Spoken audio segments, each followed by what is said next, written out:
Bonsoir à tous, ravis de vous retrouver. Soyez les bienvenus dans Ça vous regarde. À la une ce soir, la gestion de la crise sanitaire autopsiée par une mission indépendante d'experts. Le professeur suisse Didier Pittet a rendu public son rapport hier. 4 mois d'audition, de compilation statistique et de comparaison internationale. Résultat, la France ne s'en sort pas si mal. Sa faiblesse n'est pas médicale, mais administrative. On en parle dans un instant dans notre grand débat. On évoquera aussi la fin de l'école à la maison. Dès la rentrée prochaine, tous les enfants en France devront, dès 3 ans, être scolarisés. Emmanuel Macron veut lutter ainsi contre le séparatisme et les écoles clandestines. Mais cette mesure passe mal auprès des associations face à suivre sur ce plateau. Enfin, notre grand témoin ce soir est une activiste dans le grand bain de la politique. Elle siège au Parlement européen avec les Insoumis. Manon Aubry est avec nous ce soir. Voilà donc pour le programme. #sévère. N'oubliez pas pour réagir sur Twitter. Tout de suite, le grand débat.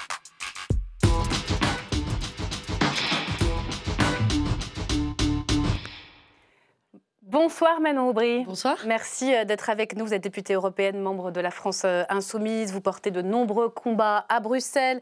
La lutte contre l'évasion fiscale, l'écologie, on va en parler. Mais c'est évidemment de la crise sanitaire dont on va parler une fois de plus dans cette émission ce soir. Nous sommes en direct. Le président de la République s'apprête à prendre la parole aux alentours de 19h55. Toutes les annonces, on les commentera en direct sur ce plateau. Mais on va s'intéresser, avant que le chef de l'État ne s'exprime, à l'heure de cette deuxième vague, à un rapport, à un pré-rapport, pour être très précise.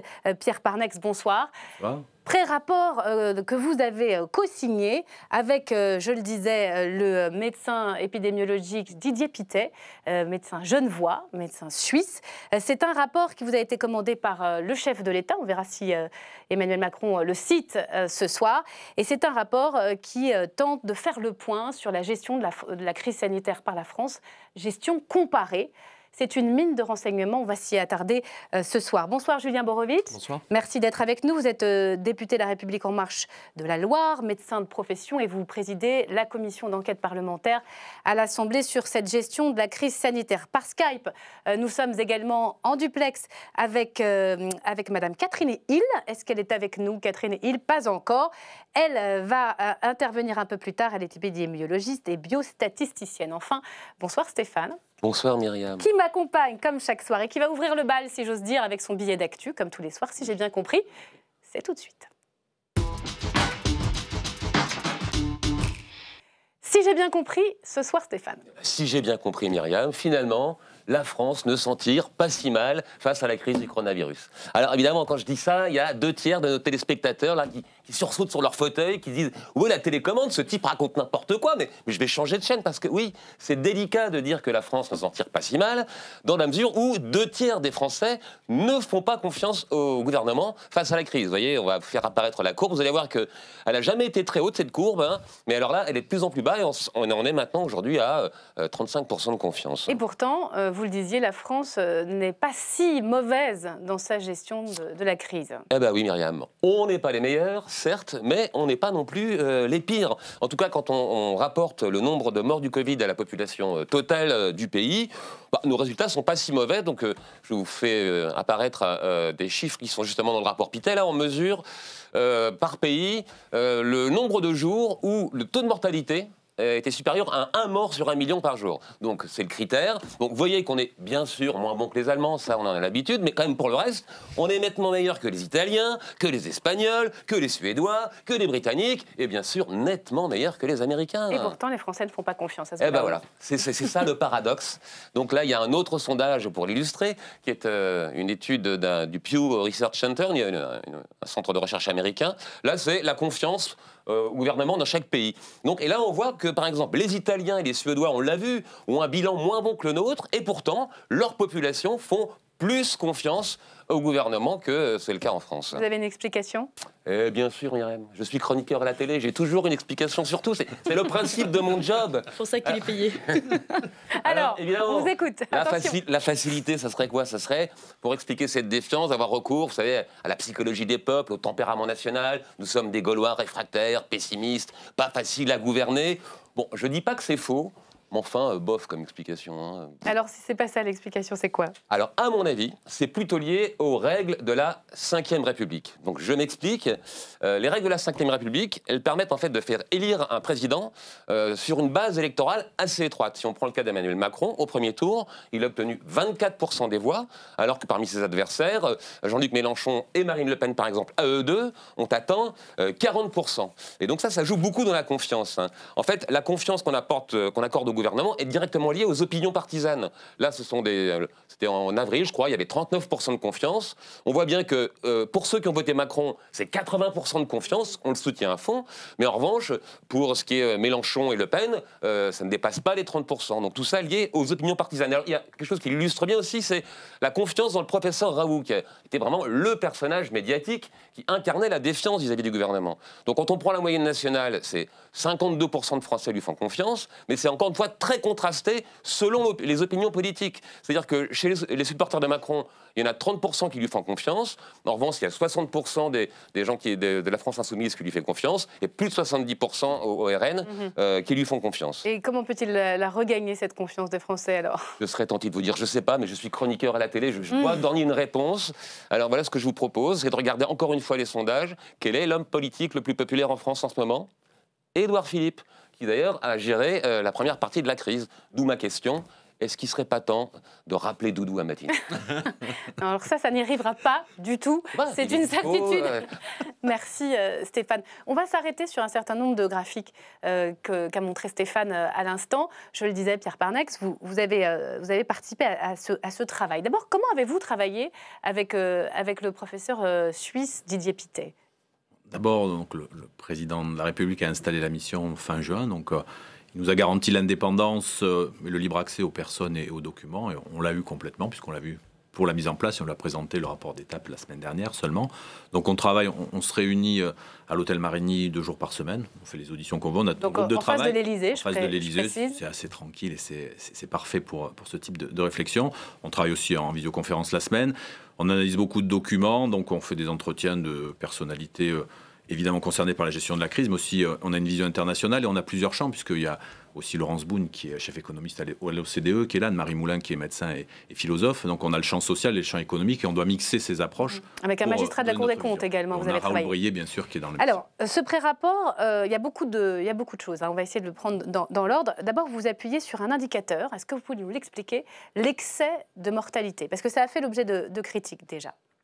Voilà, l'excès de mortalité, c'est ce qui est reconnu comme le plus fiable pour apprécier l'impact à un moment donné d'une crise, puisque c'est une semaine donnée, on va regarder pendant les 5 années précédentes combien il y a eu de morts dans un pays, le taux de mortalité, et à partir de là, on peut calculer un nombre de morts qui serait attendu si la mortalité ne changeait pas.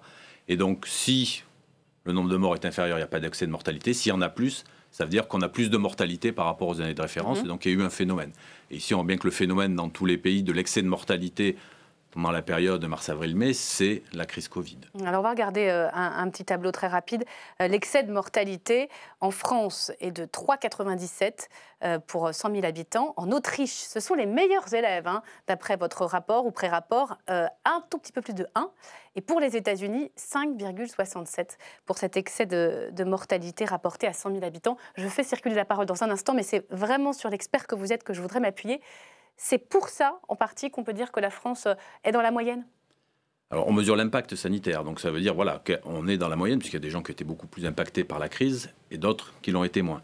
Alors après, on aura des choses à réfléchir, c'est-à-dire l'intensité de la crise quand elle a démarré, qu'on l'a identifiée, et sa chronologie dans le temps, puisqu'il y a des gens qui ont eu plus de temps pour se préparer que d'autres. Même si les États-Unis sont un mauvais exemple, puisqu'ils ont eu plus de temps, mais ils ont été frappés différemment. Nous, on a eu des clusters très tôt, les Allemands un peu plus tard, j'ai l'impression. Disons que nous, on a eu un énorme cluster au départ, c'est vrai qu'à Mulhouse, qui a quand même beaucoup impacté les choses. Après, voilà, il y a des circonstances qui ont été différentes dans la stratégie. Mais je pense que là, l'indicateur, lui, est pertinent, puisqu'il donne l'impact sur une population. Manon Aubry, vous êtes surprise ou pas? Au fond, on n'est pas les meilleurs, mais on n'est pas les plus mauvais. Ça dépend de quoi on parle. Est-ce que c'est pas une Coupe du Monde de foot où il faut arriver premier, parce qu'on parle de vies humaines. Et en effet, vous avez bien fait de le préciser, les pays européens n'ont pas eu à affronter la crise sanitaire de la même manière.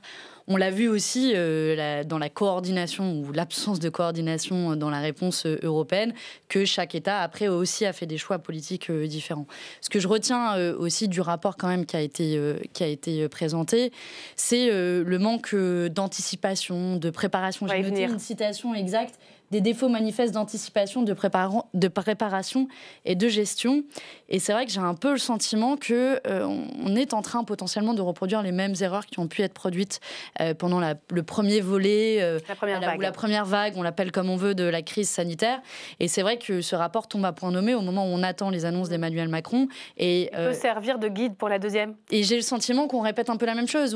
Aussi, d'un point de vue démocratique, on a une espèce de monarque qui va arriver et qui va dire les règles, c'est ça, il n'y a pas eu de débat à l'Assemblée nationale. On va en parler sur l'anticipation, la gestion et notamment la question des lits de réanimation. On essaye de savoir si on est prêt par rapport à cette deuxième vague. Julien Borowitz, pour appuyer sur votre rapport, à nouveau, on peut montrer aussi un graphique qui montre très bien que la courbe est considérable à la fin de la courbe quand on regarde par saison.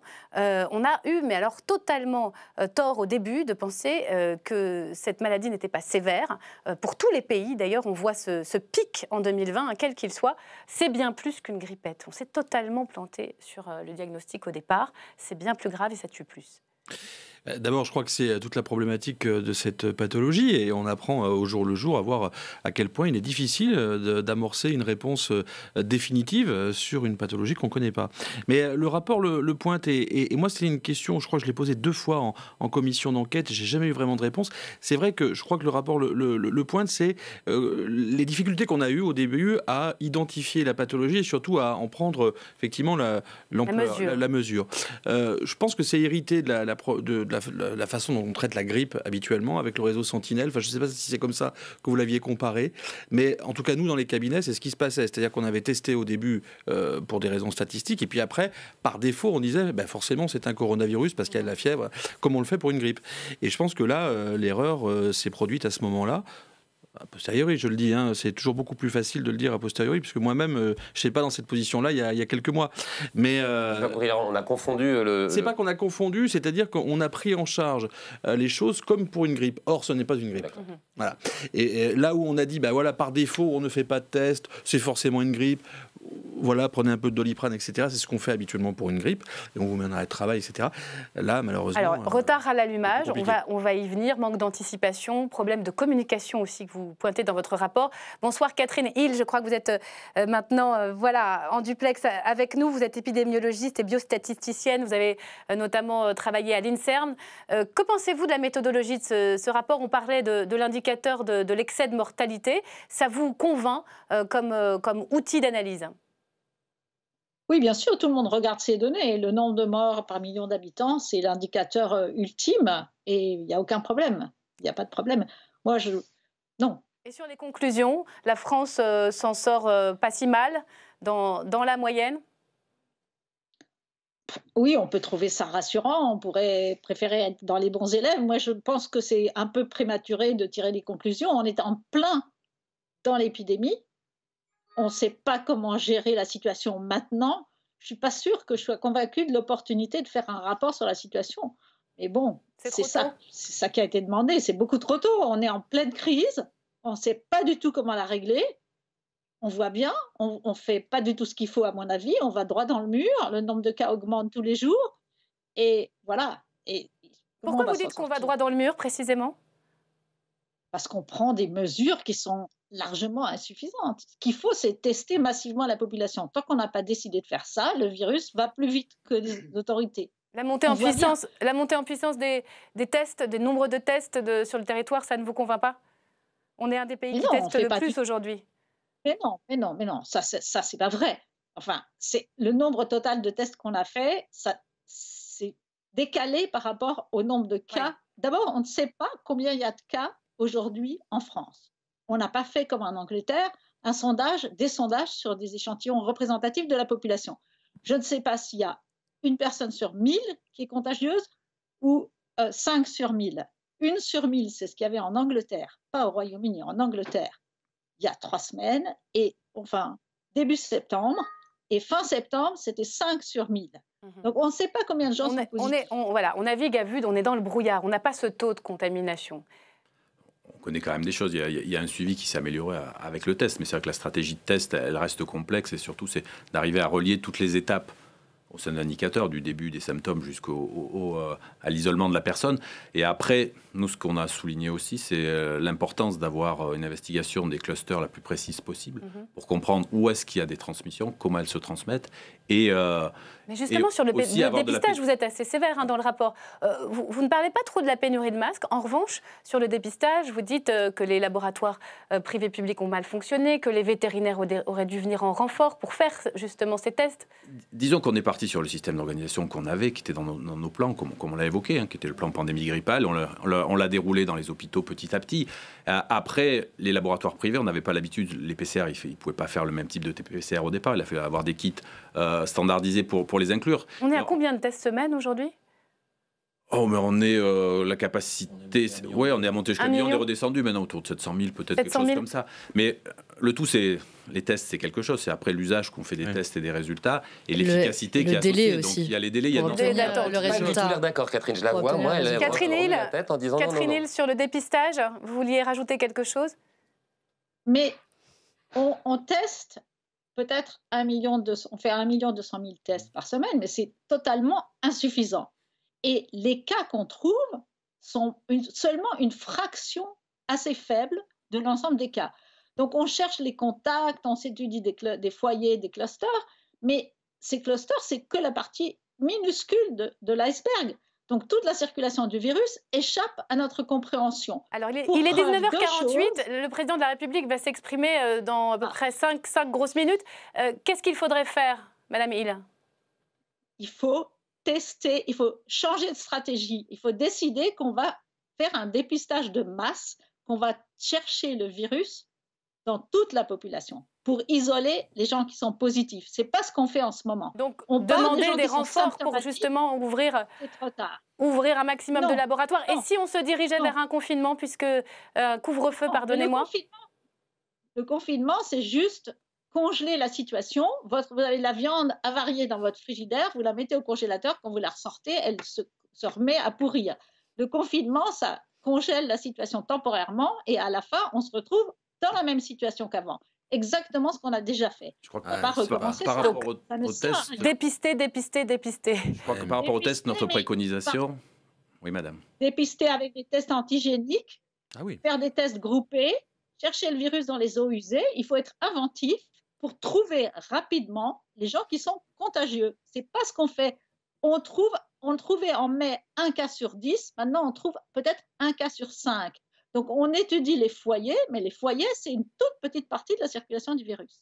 On est en deçà d'une politique de test ambitieuse. Je crois qu'elle a été ambitieuse, mais à un moment donné, je pense qu'il faut se poser pour ne pas passer d'une stratégie à l'autre, etc., sans arrêt, se poser, prendre du recul, se dire vers où on veut aller, quels moyens on se donne, qu'est-ce qu'on a. Je pense que c'est un moment où il faut prendre un petit peu de recul par rapport à la stratégie. Donc, je crois que c'est important, c'est une de nos préconisations à ce stade-là.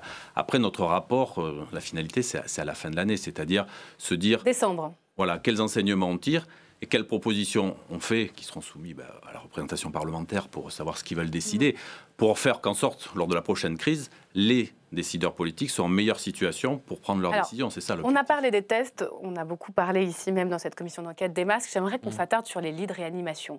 Parce qu'à l'aube de cette deuxième vague, on s'interroge. Pourquoi n'a-t-on pas haussé nos capacités sachant qu'une deuxième vague arrivait.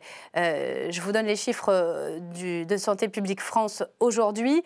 Le nombre de personnes actuellement en réanimation Santé publique France est de 1673. On est toujours à 5000 lits, qu'on peut monter jusqu'à 12 000. Mais pourquoi c'est le même étiage que pendant la première vague? Alors d'abord, on était monté à environ 10 000 sur la première vague. Là, on monte à 12 000. Simplement, il ne vous aura pas échappé que pour armer un lit, puisque c'est le terme convenu, il faut des professionnels. Or, on ne peut pas former un professionnel en quelques mois. 2 soignants par lit. Oui, non, mais il y a le nombre. Mais vous n'êtes pas engagé non plus à en recruter davantage. Mais attendez, vous en trouvez où? Il n'y en a pas là actuellement. Il faut les former. Ah, mais il faut les former.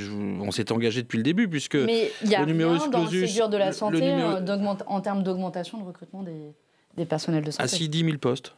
10 000 postes? 10 000 postes, oui. Et là, quelle traduction concrète on va en avoir dans chacun des hôpitaux dans lesquels ils attendent, et on voit à quel point ils sont épuisés. Mais ça, vous savez, ça fait partie du projet de loi de finances de la Sécurité sociale. Mais c'est vrai qu'il y a urgence. Dans Il y a des créations de postes et des revalorisations salariales. Non, Simplement, la question, c'est est-ce qu'on a les moyens d'augmenter le nombre de lits si nécessaire par rapport à la première vague? On lit des enquêtes dans le Parisien, pour ne pas le citer, que les infirmiers veulent raccrocher à 40%. On se dit il faut 2 soignants par lit de réanimation. Cette fois-ci, c'est tout le territoire ou presque qui est touché par l'épidémie. Donc on ne peut pas avoir quelque part de renfort. Est-ce que c'est un problème de renfort de soignants par hôpitaux qui en ont le plus besoin? Mais c'est ce que je disais, c'est-à-dire c'est un problème de personnel globalement formé en France qu'on ne peut pas démultiplier. Mais mobiliser dans d'autres hôpitaux ne sera pas possible cette fois-ci. Mais c'est le principe du plan blanc. C'est-à-dire que déjà, la mobilisation était maximale. Le plan blanc faisait que les hôpitaux publics et les privés travaillent ensemble. Dans mon département en particulier, ça a été un des premiers à déployer le plan blanc avec la clinique mutualiste, la clinique privée, les cliniques privées et le CHU. Mais juste, Docteur Parnax, oui. Pardonnez, terminez, s'il vous plaît. Non, mais voilà, c'est vrai qu'il y a ce déploiement qui ne peut pas se faire au-delà de ça. Mais juste une chose, la question, c'est aussi de se dire, avant tout, faisons en sorte que les gens n'y aillent pas en réanimation. C'est quand même ça la priorité, avant tout. Bien sûr. Pierre Parnax. On va quand même passer de 5 000 à 12 000 lits de réanimation dans le temps qui a été imparti, c'était quelque chose d'incroyable. On n'y pensait pas du tout que ce soit possible. C'était quand même extrêmement remarquable. Comme vous l'avez évoqué, il faut des professionnels. On ne peut pas former des professionnels aussi vite. Il faudra une réserve sanitaire de paramédicaux qu'on entretiendra. Enfin, des choses qu'il faudra aujourd'hui. C'est pas la capacité en lit, c'est l'idée que plus on aura de patients Covid dans les lits de réanimation, même en augmentant, moins on pourra prendre en charge correctement les autres patients non Covid. C'est ça qui ont quand même pâti. Donc là, l'objectif, c'est de soigner tout le monde. L'objectif, c'est de soigner tout le monde. C'est d'éviter de déprogrammer. Si je peux me permettre quand même un mot pour avoir une perspective sur le temps long, on dit que là on peut pas recruter de soignants, mais c'est pas aujourd'hui, on n'a pas attendu cette crise sanitaire pour que les soignants réclament davantage de moyens pour les hôpitaux publics et davantage de personnel public. Et ce gouvernement, comme les précédents, ont systématiquement coupé dans les personnels de santé et coupé dans les budgets de l'hôpital public, et on en subit directement les conséquences. N'en faites pas un argument politique, ça n'a absolument rien à voir. C'est-à-dire que moi, ça vient d'être souligné, on est capable. C'est pour ça que les personnels soignants continuent. On est le seul pays au monde qui est capable de passer de 5 000 à 10 000 lits de réanimation. On est aussi un des pays au monde qui a le plus coupé dans ses lits de réanimation ces dernières années. Donc c'est bien beau de rehausser dans l'urgence, mais il faut assurer dans le long terme. L'Allemagne n'a pas forcément plus de lits que nous. Là, on s'intéresse vraiment à cette crise-là et la deuxième vague qui arrive, plutôt que ce qu'il faudra faire pour sauver le système hospitalier à l'avenir. Stéphane. Moi, je voulais te poser une question, je ne sais pas qui pourra répondre, mais on teste donc l'efficacité du gouvernement au nombre de morts. Il y a un chiffre qui revient souvent, c'est que 90% des morts du Covid ont plus de 65 ans. Dans la mesure où on fait des ciblages géographiques sur telle ville ou tel endroit, pourquoi on ne peut pas cibler plutôt les populations? Puisque les gens qui sont menacés ont à 9 fois sur 10 plus de 65 ans, pourquoi le critère d'âge n'est pas une manière de cibler ceux qu'il faut protéger, donc éventuellement à qui on demanderait de rester chez eux, plutôt que de bloquer la totalité du pays? Ça a été envisagé et aussi il y a des gens qui pensent encore et j'en fais partie. Par contre, on pourrait les tester systématiquement, leur donner la priorité au personnel fragile. Il n'y a pas eu de hiérarchie dans les tests. Par exemple, les cas contacts, au début, c'est moins le cas maintenant, n'étaient pas priorisés dans les tests. Donc on peut imaginer... C'est le cas aujourd'hui. Il y a des critères de priorisation. Ce n'était pas le cas au début. Alors on a parlé, au fond, de la réponse médicale. Vous dites que le problème n'est pas médical, finalement. Le système hospitalier a tenu. En revanche, dans le rapport Pittet, et je voudrais qu'on l'entende puisque c'est Maïté Frémont qui l'a rencontré cet après-midi, il estime tout de même qu'il y a des ratés. Le système français hospitalier, mais le système de santé en général est trop compliqué. Écoutez.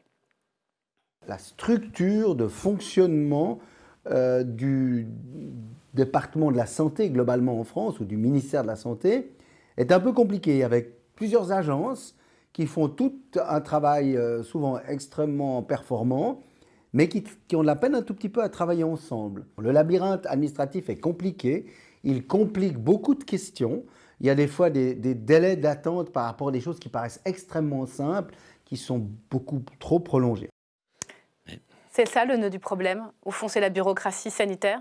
C'est un des éléments. Je crois que nous, on vit avec, on la connaît bien, mais c'est bien d'avoir l'extérieur de Didier Pittet qui pointe quand même qu'il y a des choses qui pourraient fonctionner mieux. Donc ça, c'est un des enjeux, c'est savoir comment on peut se réorganiser. On ira voir le modèle allemand pour voir s'il y a des choses à tirer de cette expérience et le faire. Après, c'est une des difficultés qu'on a identifiées, c'est sûr. Julien Borowitz, c'est ça, c'est effectivement les agences régionales de santé qui ne se coordonnent pas avec Santé publique France, ni avec le ministère, ni avec les territoires. Oui, c'est-à-dire qu'on a souvent, mais c'est pas la première fois que je l'entends sur une mission, mais c'est vrai qu'on a souvent ce problème-là avec des agences qui font très bien leur travail, mais la plupart du temps, mais en silo. Je vous prends un exemple, on parlait tout à l'heure des masques.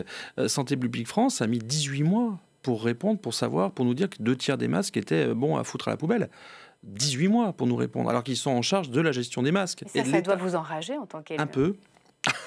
Mais qu'est-ce que vous allez faire pour essayer de mettre un peu d'ordre là-dedans? Je vais vous dire, pour l'anecdote, j'ai demandé en tant que président de cette commission d'enquête qu'on aille visiter le site de Vitry-le-François, puisque c'est là où sont stockés les masques. Parce que, si vous voulez, nous, comme on nous a décrit les lieux, on a l'impression que, si vous voulez, il y a un vieil entrepôt qui prend l'eau avec des rats qui passent à travers et un pharmacien perdu au milieu qui est en train de gérer ça. Enfin, j'exagère, mais c'est à peu près comme ça qu'on nous l'a décrit. Donc on veut aller visiter, voir comment ça se passe. Mais se dire qu'il y a 2/3 des masques qui sont passés à la trappe parce qu'ils étaient périmés. On a dû finalement demander aux régions qui arrivaient à trouver des masques, là où l'État n'y arrivait pas, commençant en demandant à la Chine, alors que la Chine était... on n'a pas spécialement demandé aux régions. Hein, qui ont réussi là où l'État n'a pas réussi, dans un premier temps. Alors, ah non, pas du tout. Non, il y a eu une période où l'État a pris des masques sur des stocks qui existaient ailleurs. Ensuite, l'État a fait importer des masques.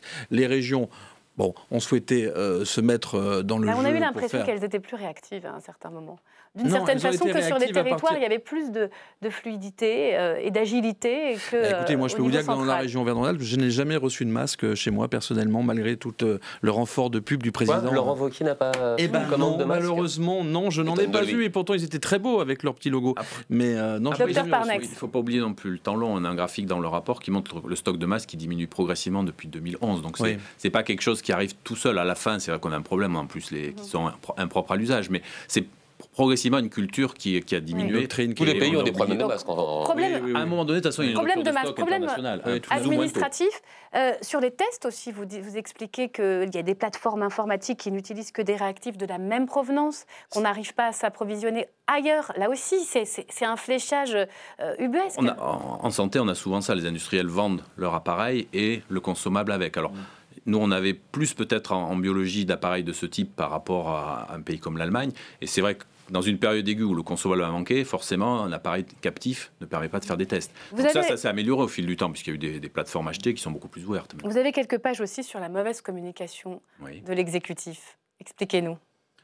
Je crois que il y a eu des choses qui n'ont pas été bien compris dans l'explication. Par exemple, les masques, on l'a expliqué, la doctrine scientifique qui portait les masques n'était pas illogique. De dire que on garde la distanciation, on a une hygiène des mains, on porte le masque si on est malade, c'est ce qu'on pensait avec la grippe.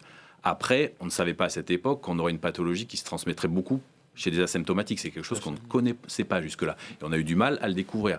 Par contre, ce qui n'a pas été bien expliqué, c'est justement pourquoi on changeait de doctrine. Dire qu'on n'avait pas de masque au début et dire qu'on avait été capable de mettre des masques barrières et de les qualifier. Donc, le fait vous de ne pas écrivez quand même noir sur blanc qu'elle gagnerait à être améliorée, cette communication. Il y a deux aspects. Après, je pense que... Pardon, excusez-moi, madame. Non, je vous en prie, finissez votre phrase. Je pense que dans la communication, il y a aussi faire comprendre aux gens pourquoi on prend des mesures, c'est-à-dire quelles données, pourquoi je trouve des clusters là, donc il y a des clusters à Paris, dans les restaurants, donc je prends des mesures. Et parce que si les gens ne comprennent pas et qu'il n'y ait pas d'incohérence, et c'est pas facile, hein, mais si je veux dire, si mon restaurant est ouvert à 21h, est-ce qu'il est moins dangereux qu'à 22h ou 23h? C'est ça, et je pense que aussi, c'est donner confiance dans les mesures barrières. Moi, je vais au restaurant à Paris, puisque je suis parisien à mi-temps. Quand les mesures barrières sont respectées, j'ai pas peur, je me sens en sécurité. Donc je pense qu'il faut que les gens se disent, si j'applique les mesures, je suis protégé. Et ça, c'est important. Il y a eu un sentiment d'insécurité créé par... Mais ce que vous dites, c'est super intéressant. Je trouve que c'est une des conclusions les plus importantes du rapport. C'est comment le changement très régulier de doctrine et de... alors on peut imaginer que c'est justifié en partie parce qu'on découvre le virus. Mais parfois, ça a été aussi pour masquer des pénuries. Et les masques est l'exemple malheureusement le plus frappant. Tout ça érode la confiance, vous en parliez au début, la confiance des citoyens dans les consignes qui leur sont données. Et donc, du coup, après, il ne faut pas s'étonner que les gens les remettent en cause. Et c'est difficile à comprendre pourquoi, si je peux me permettre de terminer, c'est difficile à comprendre pourquoi on peut aujourd'hui aller manger dans un restaurant et pas prendre une bière. Dans ce cas-là, si c'est dangereux de prendre une bière, autant fermer aussi les restaurants. Ou ou inversement. Et on a du mal à comprendre l'homogénéité, la cohérence entre les différentes... un peu contradictoire ou un manque de lisibilité. Très variable d'une semaine à l'autre. Qu'est-ce que vous répondez à cela? On a bien vu d'ailleurs pendant le débat sur Stop Covid à l'Assemblée nationale, où on a vu que la France Insoumise était vraiment très corporate là-dessus pour faire comprendre aux gens la cohérence de l'importance de Stop Covid. Vous parlez de l'application que le Premier ministre n'a pas téléchargée. Non, parce que nous, on est relativement cohérents sur l'application Stop Covid en matière de protection des données. Et ça a prouvé son inefficacité. Jean Castex écoute Mélenchon, mais bon, voilà. Mais si vous voulez, c'était absolument pas cohérent ce débat qu'on a eu dans l'hémicycle. Ça ne va pas vous surprendre. Le chef de l'État vient d'annoncer un couvre-feu. Vous aviez il a dit ce mot, quelques réactions, tour de table. Julien Borowitz, vous y attendiez? On s'y attendait, oui, inéluctablement. Alors c'est uniquement dans les zones dites écarlates, dans les métropoles, mais donc un couvre-feu normalement c'est entre 21h et 6h du matin. Oui, on s'y attendait. La question, si vous voulez, principale, c'était de trouver une solution, et même si c'est peut-être pas forcément la solution idéale, pour faire en sorte que nous puissions limiter les rassemblements privés, puisque la législation nous empêche d'intervenir sur un rassemblement privé. Et c'est une des solutions, c'est pas forcément la solution, ni la solution idéale, c'est une des solutions.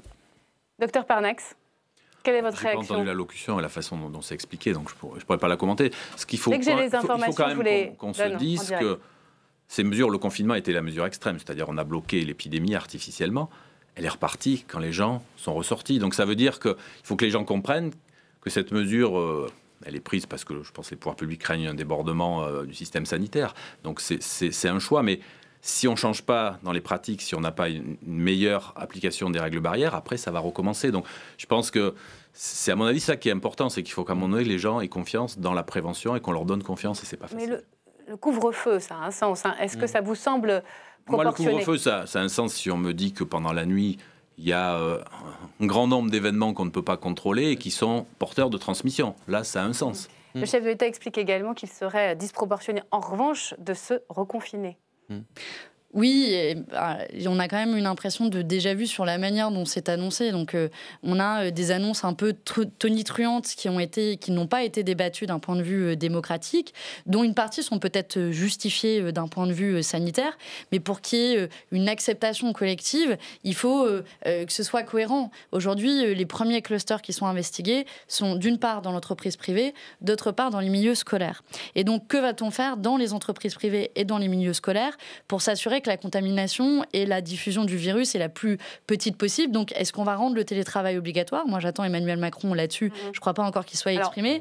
Est-ce que dans les milieux scolaires, on va faire en sorte de pouvoir véritablement dédoubler et séparer, éloigner le plus possible les étudiants? Je vous donne juste les informations qui nous parviennent, puisque le chef de l'État, on est en direct, est en train de s'exprimer sur TF1 et France 2. Donc, vos informations étaient les bonnes. 21h, 6h du matin, 8 métropoles et toute l'île de France. On va pas falloir traîner, là il est 20h, moi j'ai un peu de trajet avant de... blague. C'est à partir de vendredi minuit, je vous rassure. Vendredi minuit, et ça va durer 4 semaines. Oui. Est-ce que vous avez au fond des éléments de précision sur ce couvre-feu? On ne peut plus, dans ces zones-là, marcher la nuit? Non, on ne peut plus sortir effectivement, sauf raison professionnelle ou raison sanitaire. Ça veut dire que vous promenez votre chien, vous faites arrêter? Ben justement, c'est pour éviter, parce que, si vous voulez, pendant le confinement, alors, du fait que ce soit un confinement complet toute la journée, évidemment, il y avait des horaires de sortie. Là, on peut sortir la journée, donc à partir de 21h, vous ne sortez plus. C'est un couvre-feu. Sous peine de, vous savez? Alors, on va retrouver les modalités de l'amende qui est en lien avec, mais il y aura forcément une pénalité, inéluctablement. Alors, je pense qu'il y a quelques jours d'adaptation, mais bon, il y aura une pénalité. Docteur Parnax, ce mot déjà est quand même particulier. C'est vrai qu'on pouvait imaginer une formulation confinement nocturne. Ça la formule d'Emmanuel Macron qui disait au début c'est la guerre. Vous avez travaillé sur cette question de la communication. Voilà, nous sommes en guerre, c'était en mars dernier. Ce mot de couvre-feu aujourd'hui, qu'est-ce que vous en pensez? C'est vrai que notre approche, notre vision, elle est un peu différente. C'est-à-dire, c'est de bien identifier les transmissions, de faire respecter les règles là où c'est important. Je crois qu'en Gironde, on l'a vu. C'est-à-dire qu'il y a eu quand même, on était en zone rouge. Il y a eu des mesures que le préfet a annoncées avec le maire, en particulier à Bordeaux, et qui ont, selon le souhait, décentralisé, en particulier porté par les élus, les choix et les décisions. Et ça a marché. La population a adhéré. Il y a eu des contrôles. Les restaurants qui n'étaient pas contrôlés, qui n'étaient pas conformes, ils ont été fermés temporairement. Et ça a baissé. Je pense qu'il faut se dire qu'on va surfer pendant de longues semaines et mois sur une crête fragile. Et donc on en fera un peu plus, un peu moins. Et il faut rester pédagogue et expliquer aux gens. Et mais c'est ça, vivre avec le virus. Parce que c'est vrai qu'on se souvient, et ce sera peut-être le mot de conclusion de ce débat, de ce mantra présidentiel, vivre avec le virus, éviter le reconfinement total. C'était l'impératif absolu. Vous n'avez pas l'impression que le gouvernement change un peu de stratégie tout de même? Et que c'est ça qui est difficile à lire? Non, mais le problème, c'est que nous avons une recrudescence de l'épidémie. Donc, on est obligé aujourd'hui de prendre les mesures nécessaires. Mais la question de faire le lien entre la partie épidémique, médicale et la partie économique et sociétale, c'est aussi ça qu'on est en train de vivre aujourd'hui. Et on espère...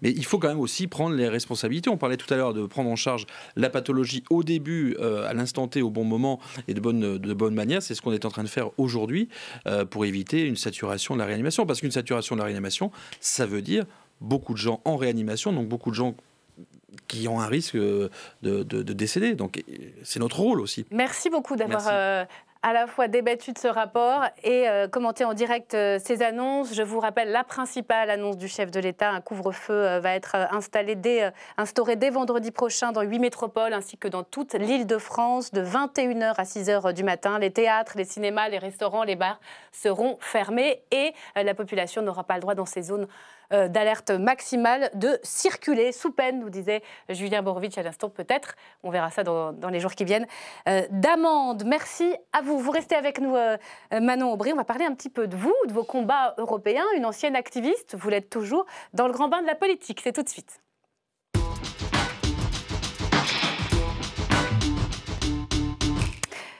Manon Aubry, on le sait, la crise sanitaire a tout saturé, l'espace médiatique, mais aussi l'espace politique. Vous êtes une insoumise élue au Parlement européen depuis maintenant un peu plus d'un an et demi. Non, c'est ça. Ouais. Voilà. Est-ce que c'est pas très difficile d'être dans l'opposition dans un moment pareil? Est-ce qu'on est encore audible? Oui, on est encore audible et on essaie d'être constructif. Vous savez, au Parlement européen, le système parlementaire est un peu différent. Il n'y a pas un parti qui a une écrasante majorité. Donc, un groupe seul ne peut pas faire la majorité. Donc, on dialogue, on échange, on discute. Parfois, on crée des majorités. Et à l'heure où la question sanitaire n'appartient pas à l'Europe et où on le voit, on est tous suspendus aux décisions de chacun des gouvernements.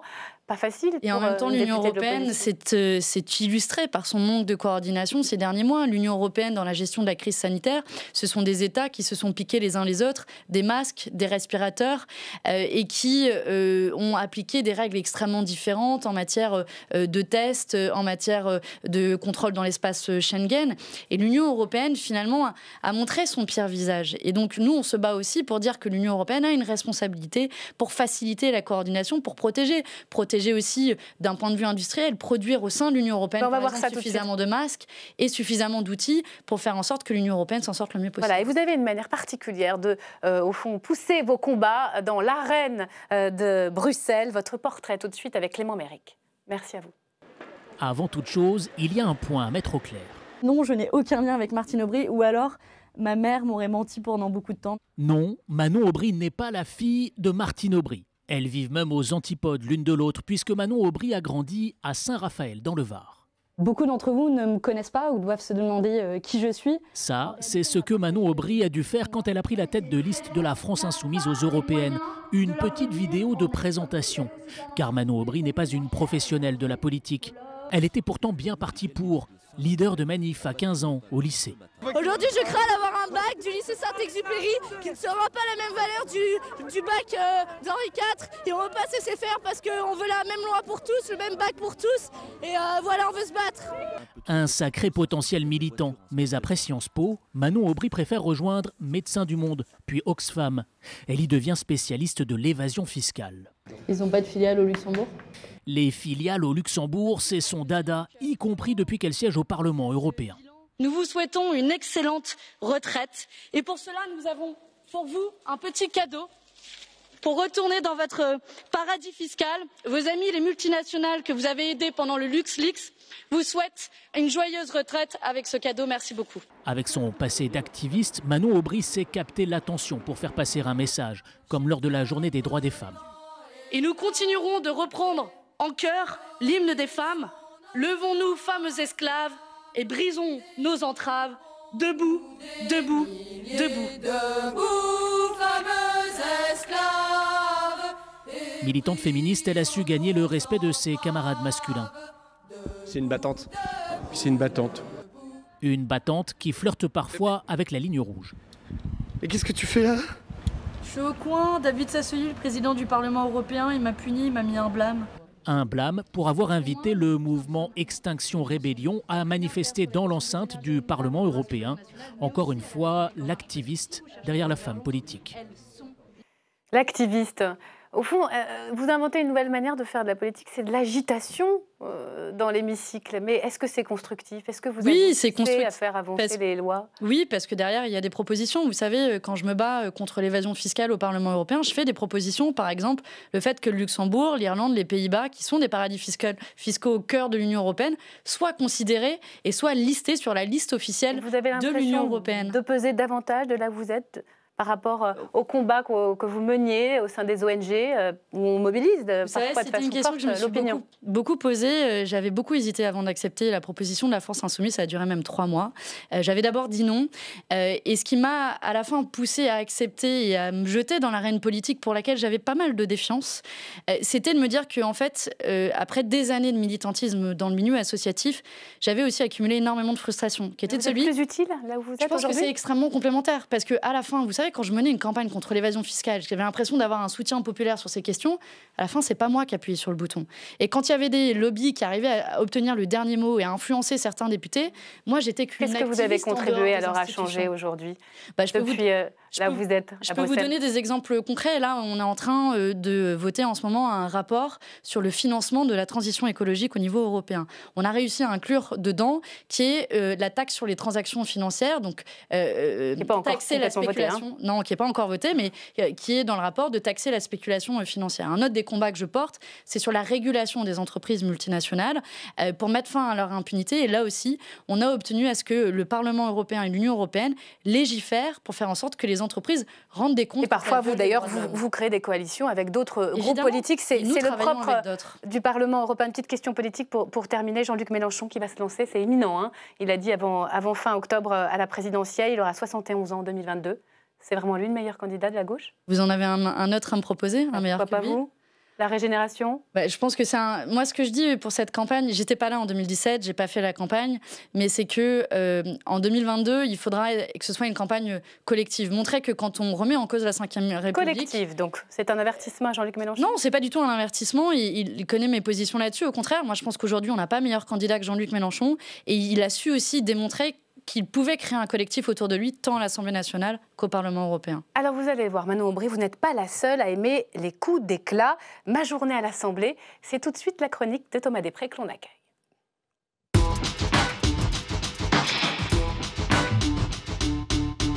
Bonsoir Thomas. Bonsoir Myriam, bonsoir Manon. Ravi de vous retrouver. Ce soir, vous nous parlez d'un clash en plein débat budgétaire. Oui, exactement, ça s'est passé hier soir dans l'hémicycle. Les députés examinent le projet de loi de finances pour l'année 2021. Et après le dîner, le président de la commission, Éric Woerth, n'était pas très content. J'ai eu une sacrée surprise tout à l'heure en découvrant une vidéo de la France Insoumise. Cette vidéo de la France Insoumise, c'est François Ruffin qui l'a publiée sur sa page YouTube. Le député de la Somme est très remonté sur la façon dont sont jugés irrecevables certains de ses amendements. Là, ils viennent de nous bousiller 13 articles sur 13, 100% éliminés, irrecevables, parce que ça crée des charges et tout ça. La cible de François Ruffin, c'est l'article 40 de la Constitution qui empêche les députés de créer des dépenses non financées dans le budget. Mais pour l'Insoumis, là, c'est une décision politique. Il y a une modification du règlement l'année dernière de l'Assemblée nationale qui a resserré la recevabilité, plus Éric Woerth qui ne veut pas que le débat dure trop longtemps. Et donc, la somme des deux fait que ça tombe. Alors hier soir dans l'hémicycle, François Ruffin n'était pas là, mais le président de la commission et le rapporteur du budget, oui, et ils lui ont répondu. On pourrait faire passer le message à notre collègue François Ruffin ici que ce qu'il dit dans la vidéo est parfaitement erroné, puisqu'il confond le règlement de l'Assemblée nationale avec la Constitution française. C'est ennuyeux. Nous avions dit à vos collaborateurs que ces amendements étaient irrecevables. Ils ont été déposés quand même, utilisés à des fins politiques. Donc une mise en scène, c'est du mauvais théâtre, c'est du théâtre. C'est pas du théâtre de boulevard, c'est du mauvais théâtre. Et ça, c'est inacceptable. Le face-à-face ne s'est bien sûr pas arrêté là, ça a duré une bonne partie de la soirée dans l'hémicycle, avec d'un côté Éric Woerth et de l'autre les députés insoumis. Tout ça, c'est un truc de tartuffe. Vous êtes des hypocrites. L'article 40 est un truc d'hypocrite. Si l'article 40 supprimait les n'importe quoi, vous seriez le premier à être supprimé, hein. Franchement. Hein. Lisez 2 minutes la jurisprudence de l'article 40 et demandez à vos collaborateurs de vous les expliquer. Et s'ils ne le savent pas, changez de collaborateur. Vous considérez que nos collaborateurs ne sont pas assez intelligents pour vous, c'est votre problème. Mais moi, je ne l'accepterai pas ici. Bonjour François Ruffin. Vous avez mis un sacré bazar hier soir dans l'hémicycle. C'est surtout Éric Woerth qui a mis le bazar. Voilà, donc non, moi j'ai fait mon travail. Mais Éric Woerth hier, il dit que ce n'est pas de la faute des commissaires, ce n'est pas de la faute de sa commission, c'est la Constitution qui veut ça. La Constitution, manifestement, vous savez, les textes ils peuvent être interprétés quand même. Il y a une certaine élasticité dans l'interprétation de la Constitution. Et Monsieur Woerth, je ne dénonce pas du tout sa probité. Qui mettrait en cause la probité de Monsieur Woerth? Je ne dénonce pas son incompétence. Au contraire, je pense qu'il est extrêmement compétent. Il est extrêmement compétent pour faire appliquer une censure politique au nom du juridique. Et ça, et au nom de la Constitution. Et ça, il sait faire.